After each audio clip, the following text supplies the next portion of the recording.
the theme of the summit, you just told me, is the role of intermediate cities in Africa in the implementation of the United Nations 2030 Agenda and the African Union's Agenda 2063. Now, I don't expect you to know what those things are. United Nations Agenda, an AU Agenda, that is okay, but simply speaking, both these agendas deal with the resilience, among other things, the resilience and sustainability of livelihoods in urban areas in the next 20 to 30 years. One of the facts that has already been established is that Africa has the fastest rate of urbanization in the world, and that more than 50% of Africans will be living in urban centers in the next 20 to 30 years. That we must therefore think of how resilient and sustainable our livelihood is going to be in urban areas. COVID did tell us something, that when a crisis like COVID strikes, the people who suffer most are those who are congested in small, squeezed areas. Which means that the use of the urban space from now on should be in such a way that you don't make COVID be a problem to yourselves. Secondly, urban areas are some of the most difficult places to provide its social services. Sometimes people say we don't have water in the rural areas, but I'm telling you, I've lived in a village when I was young. There was no piped water. We had access to clean water from the rivers. So when you don't have piped water in villages in Africa, there's a problem, yes. But try not having piped water in town, then you have a real problem.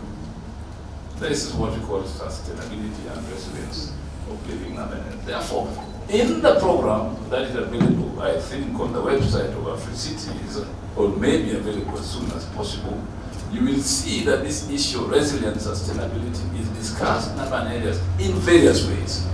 The extent to which climate change will affect our sustainability and resilience in Africa now in the next 30 years, the extent to which types of governance, local governance, will affect sustainability and resilience in these urban centers. You know that in Africa we have various forms of evolved systems of governance. In Kenya we call them counties, in Uganda we call them districts, in Nigeria we call them states, in South Africa we call them provinces. The name connotes something. It may connote the extent to which power is used, power is distributed. In certain places you have traditional leadership, like in Swaziland, in Lesotho, mixed with other forms of local government. Under those circumstances, what type of governance is most suitable for ensuring sustainability and sustenance of urban living in the next 30 to 40 years? Therefore, in the program for Africities, it is a vast program. All kinds of things are being discussed.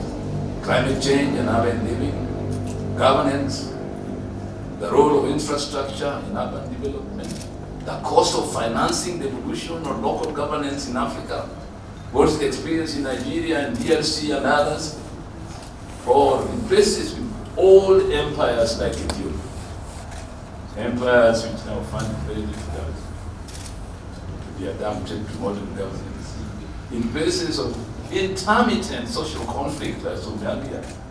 How are we going to ensure that urban life in these areas, when urban areas actually become the centers of conflict, and people would run away from the urban areas and live in the bush, because life there is much more sustainable and resilient than exposing yourself to gorillas in a place where there are too many people and you can't defend yourself. Therefore, this summit, the 9th summit of Africities, is extremely important as a benchmark of the discussions in the summits of Africities that have been held before, and the kind of issues that have become very important in sustainability of livelihoods and sustenance of livelihoods in our areas.